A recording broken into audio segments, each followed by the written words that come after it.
Hi guys, this is your instructional video for September the 20th and the 21st. So on these 2 days, Monday and Tuesday of this last week of the 6 weeks, you're going to be completing your performance assessment number 3, which is to make an annotated bibliography page. We're not going to write a full research paper. You're just going to do some research as if you're going to write a research paper, and then you're going to complete an annotated bibliography citing those sources and giving a brief summary of those, and that serves as the annotation. Okay? So I will put this link into Google Classroom, but this is a link from bibliography.com telling you how to do an annotated bibliography. Now, I'm not going to just go through and read it. This MLA style, which is what we're using, typically uses a works cited page, but there might be a time when you're asked for an annotated bibliography, and I am asking you for one this time. So an annotated bibliography provides necessary information about your source after you have cited your source, okay? So here's an example of what one looks like. And here's the citation. So first of all, you center the words annotated bibliography at the top of the page. Usually your Google Doc will kind of be set up with these margins. You don't really need to change your margins. And then hit enter twice. And then you start your citation. Well, you're just copying and pasting. I'm going to show you in a minute. You're copying and pasting your citations from bibliography.com. So you've already got this part done, and you should have your annotations. So it's all going to automatically go on this document, and it should be in alphabetical order by the first letter of the citation itself. So this is the citation. So this is a book called Pride and Prejudice. The author is Jane Austen. Ignatius Press was the ones that published it in 2008. Now here's the annotation. In Pride and Prejudice, the author Jane Austen examines the class differences found in society along with the disparage between men and women. She uses rhetorical devices and humor to cover up something, and so they didn't write out the whole thing. So that's like your little paragraph where you're going to just summarize your source for me. So if someone came along and read your research and they wanted to research more about that topic, they could look at your sources, look at the summary and say, okay, is that a source that I would use, that I need to look at and perhaps use for my research? So just keep that in mind when you're annotating. You just want someone, just if like I was riding in an elevator with you and you told me we were going from the 2nd floor to the 5th floor and you told me you just read a book and I said, oh really, what was it about? And you just briefly tell me a summary of what it was, okay? That's called an elevator summary, by the way. That's a thing. So that's basically what I want you to do in elevator summary, okay? Just 3 or 4 good sentences. So how are we going to do this annotation? So this annotated bibliography. So if you were in class yesterday, which is today, September the 20th, I'm recording it today on September the 20th. If you were in class today, then I showed you in class how to do this. If you were, and you could probably stop the video right here and just get your bibliography done, your annotated bibliography done.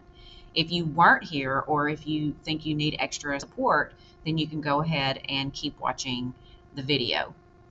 So we went to bibliography.com. You chose a topic, any topic that's just informational. I said really not anything controversial or that needs an opinion on one side or the other.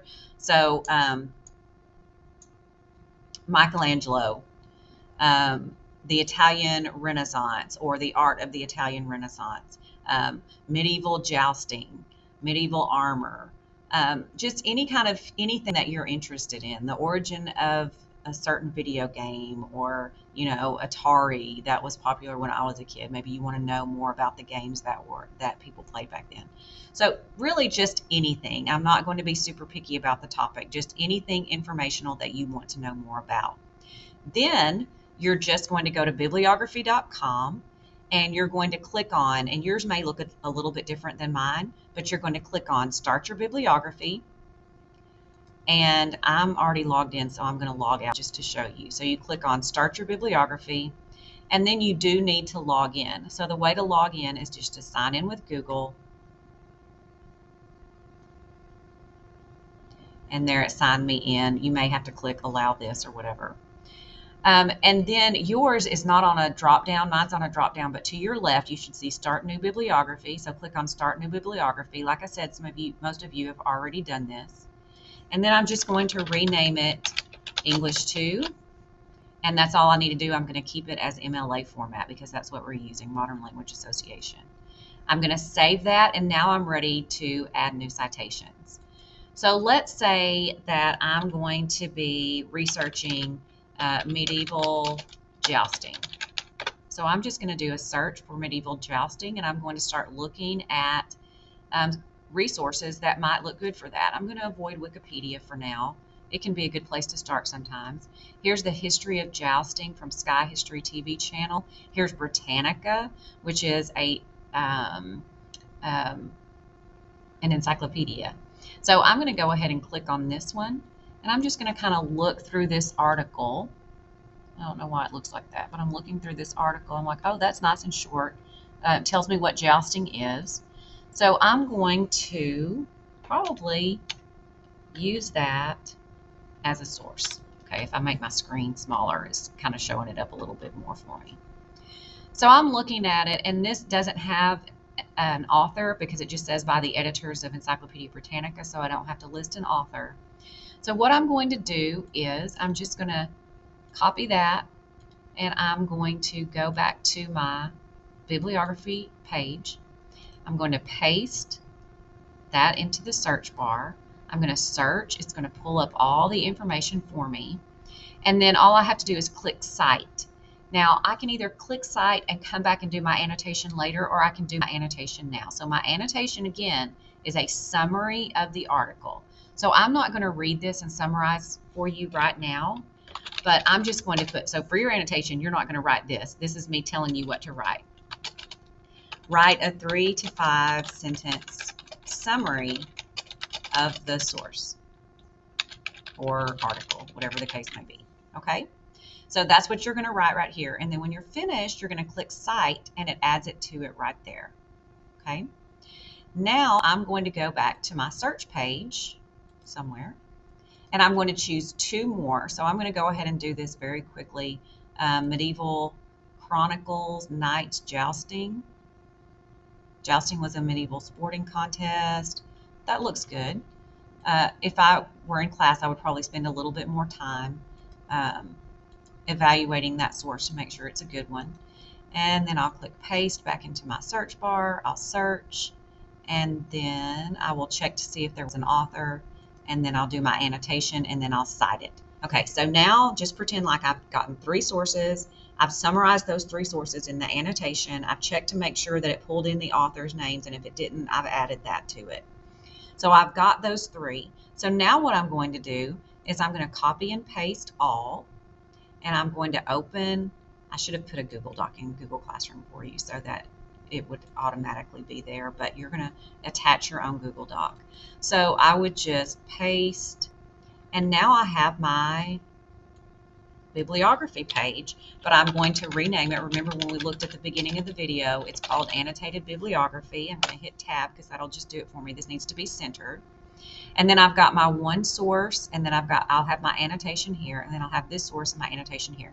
Now, the one issue with this is that each citation, the next line of it, the first line is not annotated. It's like, not annotated, indented. It's like reverse indentation for what you're used to doing. Usually you indent the first line. For a citation, you don't indent the first line, but you indent all of the other lines of it. So this line right here should be indented, but when I hit the space bar or tab, it doesn't let me do that. It goes back and tabs that. So if someone could help me figure out how to do that, okay, I pasted without. I went back and pasted without formatting. Let me see if it'll do that now. No, it's still not letting me do that. So if we can't figure out how to do that, I'm sure there's a way to do it, but this gives me my 2 citations, and I would have a third one. I like putting a space in between them. We'll have to see if that is acceptable or not.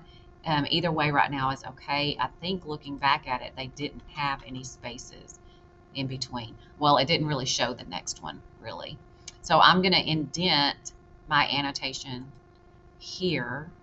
Let me see if that will work. Yeah, it did let me indent my annotation. So your little 3 to 5 sentence summary right here of the source, you can indent that right below your citation. So let's just do that, and let's put enter twice and put a space in between. So then here's my second source, and then here I would tab and I would have my annotation, which again is a 3 to 5 sentence summary. So you're not going to type this right here. You're not going to type annotation 3 to 5 sentences. You're going to type 3 to 5 sentences about your source, and that serves the annotation. Okay? And then when you're finished with that, your 3 sources, this sounds like a complicated assignment, but then you really get to looking at it. It's not that much work. I guess the hardest part is reading the article and summarizing it. So once you get that done, you're just going to take this, and if you click up here, it'll just automatically do annotated bibliography, so you'll have that saved.